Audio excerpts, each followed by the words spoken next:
आज हम खोल रहे हैं दुनिया की सबसे बदनाम गुड़िया की फाइल, एनाबेल।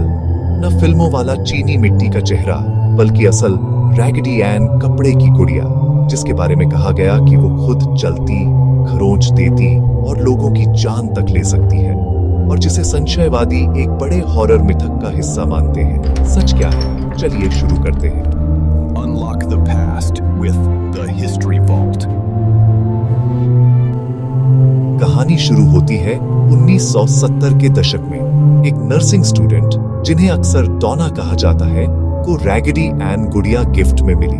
कुछ ही हफ्तों में डॉना और उनकी रूममेट एंजी नोटिस करती हैं कि गुड़िया जगह बदल लेती है, कभी सोफे से कुर्सी, कभी बेडरूम से हॉल।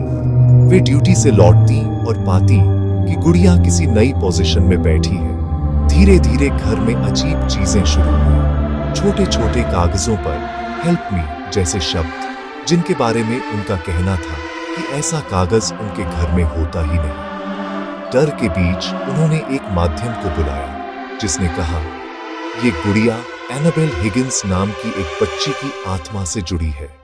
लेकिन यहीं से कहानी मोड़ लेती है।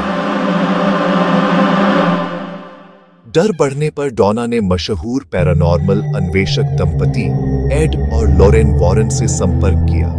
वॉरेन्स का दावा था, ये मासूम बच्ची नहीं, एक अमानवीय सत्ता है जो बच्ची की कहानी का नकाब पहनकर भरोसा जीतना चाहती है।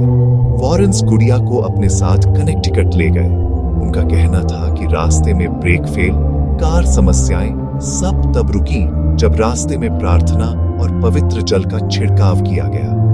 इसके बाद एनाबेल को उन्होंने एक लकड़ी कांच के केस में बंद कर दिया, जिस पर चेतावनी लिखी थी, डू नॉट ओपन।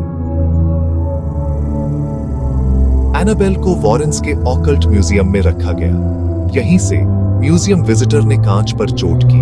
बाहर निकलकर बाइक क्रैश जैसे डरावने किस्से फैलने लगे।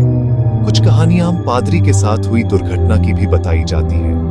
ये कथाएं डॉक्यूमेंट्रीज, टूर और आर्टिकल्स में वर्षों से दोहराई जाती है, लेकिन कई घटनाएं प्रत्यक्ष प्रमाणों के बजाय मौखिक बयान और अफवाहों पर टिकी है। 2019 में जोनिंग इश्यूज के चलते म्यूजियम सार्वजनिक तौर पर बंद हुआ, पर कलेक्शन नियंत्रित कार्यक्रमों या प्रदर्शनों में दिखता रहा।